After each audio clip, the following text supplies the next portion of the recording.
Just 2 ಕಂತು ಕಟ್ಟಿಲ್ಲ ಅಂತ ಜೆಸಿಬಿಯೇ ಸೀಸ್.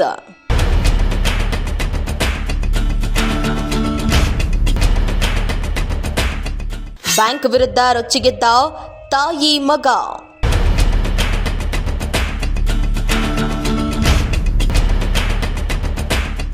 ಸತತ 10 ದಿನಗಳಿಂದ ಬ್ಯಾಂಕ್ ಮುಂದೆ ಪ್ರತಿಭಟನೆ.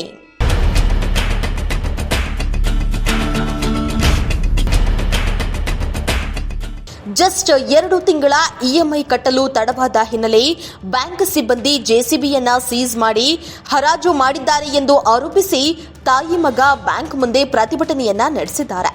ಚಿಕ್ಕಮಗಳೂರು ನಗರದ ಎಂಜಿ ರಸ್ತೆಯಲ್ಲಿರೋ ಎಚ್ಡಿಎಫ್ಸಿ ಬ್ಯಾಂಕ್ ಮುಂದೆ ಸುಮಾರು 10 ದಿನಗಳಿಂದ ನಿರಂತರ ಧರಣಿ ನಡೆಸ್ತಾ ಇದ್ದು ಬ್ಯಾಂಕ್ ಸಿಬ್ಬಂದಿ ವಿರುದ್ಧ ಆಕ್ರೋಶ ಹೊರಹಾಕ್ತಿದ್ದಾರೆ.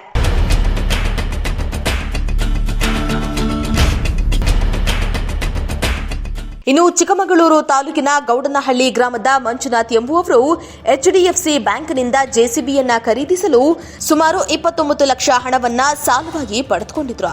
ಇನ್ನು ಜೆಸಿಬಿ ಖರೀದಿ ವೇಳೆ ಸುಮಾರು 7 ಲಕ್ಷ ಹಣವನ್ನ ಮಂಜುನಾಥ್ ಡೌನ್ ಪೇಮೆಂಟ್ ಕೂಡ ಮಾಡಿದ್ರಂತೆ. ಉಳಿದ ಹಣವನ್ನ ಇಎಂಐ ರೂಪದಲ್ಲಿ ಕಟ್ತಾ ಇದ್ರು.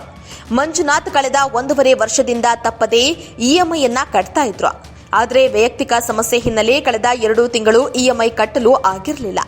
2 ತಿಂಗಳು ಇಎಂಐ ಕಟ್ಟಲು ತಡವಾಗಿದ್ದಕ್ಕೆ 3ನೇ ತಿಂಗಳು ಬ್ಯಾಂಕ್ ಸಿಬ್ಬಂದಿ ಜೆಸಿಬಿಯನ್ನ ಸೀಸ್ ಮಾಡಿದ್ದಾರೆ ಎಂದು ಆರೋಪಿಸಿದ್ದಾರೆ.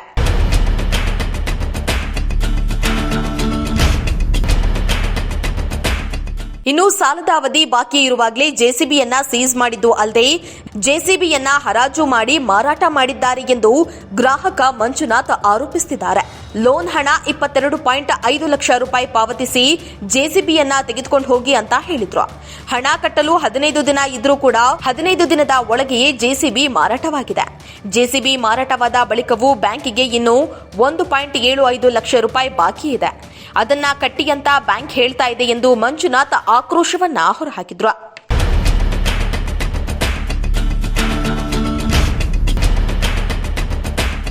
ಇನ್ನು ಜೀವನಕ್ಕೆ ಆಧಾರವಾಗಿದ್ದ ಜೆಸಿಬಿಯನ್ನ ಬ್ಯಾಂಕ್ ಸಿಬ್ಬಂದಿ ಸೀಸ್ ಮಾಡಿ ಮಾರಾಟ ಮಾಡಿದ್ದು ಅದನ್ನ ವಾಪಸ್ ನೀಡುವಂತೆ ಒತ್ತಾಯಿಸಿ ಮಂಜುನಾಥ್ ಹಾಗೂ ಅವರ ತಾಯಿ ಕಳೆದ 10 ದಿನಗಳಿಂದ ಬ್ಯಾಂಕ್ ಮುಂದೆ ಅಹೋರಾತ್ರಿ ಧರಣಿಯನ್ನ ನಡೆಸಿ ಆಕ್ರೋಶವನ್ನ ಹೊರಹಾಕ್ತಿದ್ದಾರೆ. Bureau report, Prajashakti TV.